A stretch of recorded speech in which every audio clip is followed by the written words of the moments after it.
Hey fellas. Okay, I am playing Typhoon, East Front series. I believe it's the first game in the series.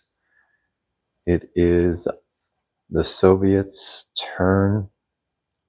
We're in turn 5 of the campaign. Let me give you a lay of the land and what's going on. As you can see, coming up from the south, working our way up, all the way to the north portion of this battle. I've been enjoying myself playing this game. I love this cat and mouse going back and forth where, as the Soviets, I'm trying to find the right position to get into a proper defense. We started, as the Soviets, I want to say, along this river, and then we pulled back, and the Germans pushed.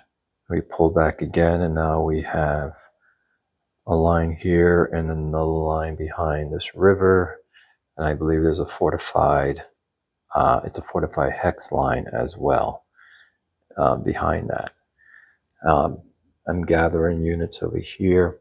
I'm trying to protect this main line and also this rail line that is right here, because you can see the railhead the Germans have, and that's leading right to Moscow. Down below, so we've been pushing hard with Germans, been losing men doing so. Down here in the south, we started back here and wrapped our way around the Soviets, trying to get behind them, or to force the Soviets to start retreating, which that's what they're doing right now. Soviets pulled up some units along this fortified hex, and then also doing a second one behind, doubling up to prevent the Germans to go along this main road that also leads to Moscow. So we're going to hold position here, and these units of the Soviets are going to be pulled back. We have a Soviet unit trapped. Emergency supply. Next turn, it's going to be on out of supply, which will get a -1 to their dice roll. This has been holding strong. However, they're going to have to pull out because they're going to get themselves surrounded. So, yes, I guess we'll pull them back and get back here. Right now, it's the Soviets' motorized phase. So we can move all the motorized units as well as headquarters. As you see here, they have command points. This one has 3. So this one can move non-motorized units that are within its command range of 4. So I can move 3 of them.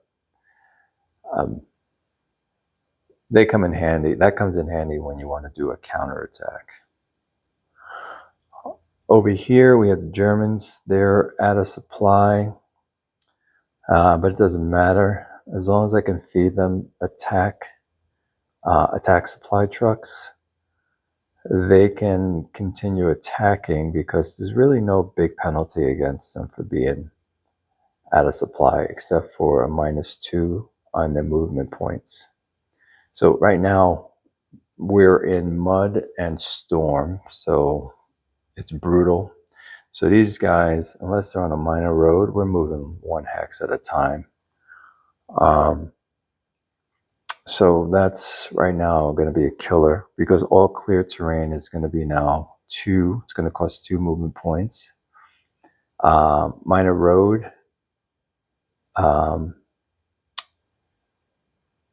really doesn't help out a lot. And main road becomes, I believe, 1 movement point instead of a half a movement point. But with this group here, We're pushing along this way. I'm leaving these units to try to clean up and then try to do some damage with them. These other Germans going this way. And that way, the Soviets have to break away units and try to deal with both.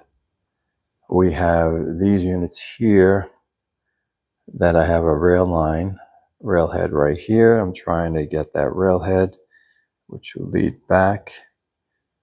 And so the units were down here and we pushed them up.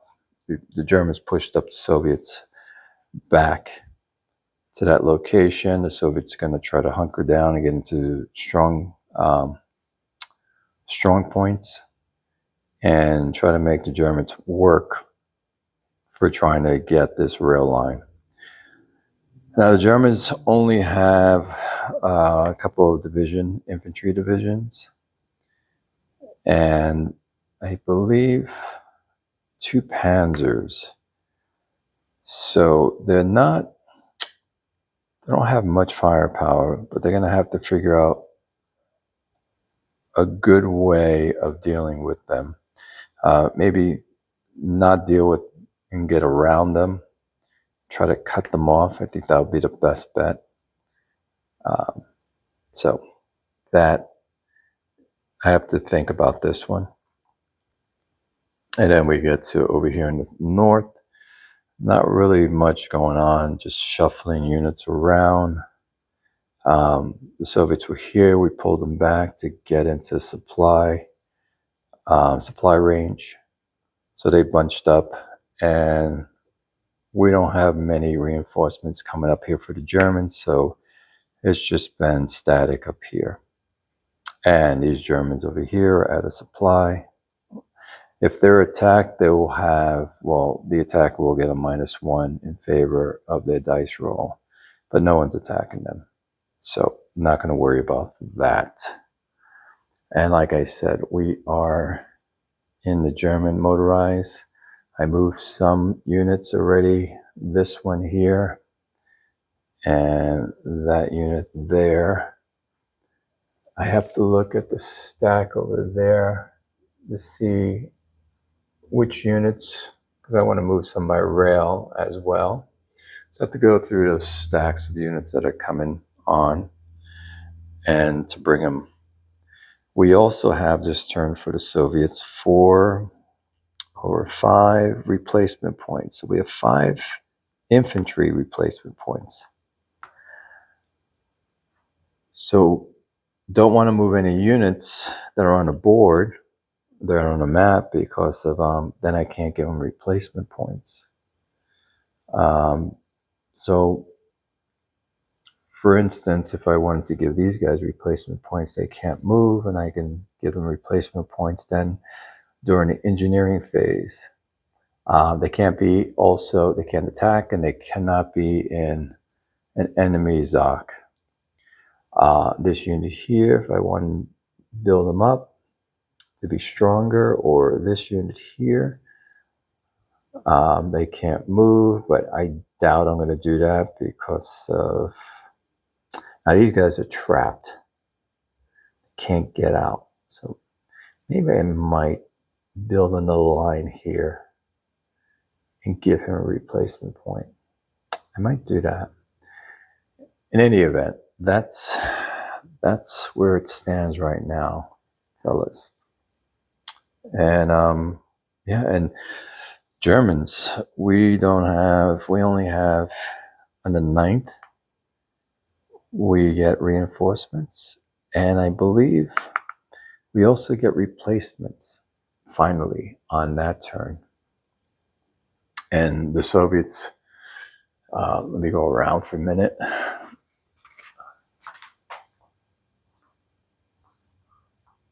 The Soviets can build some units as well, so we can do that.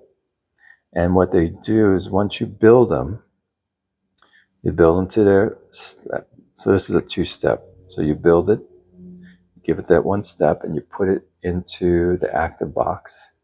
And next turn, they will come in as reinforcements. And that's how that works. All right, fellas. Here's the lay of the land again from Moscow View, looking west.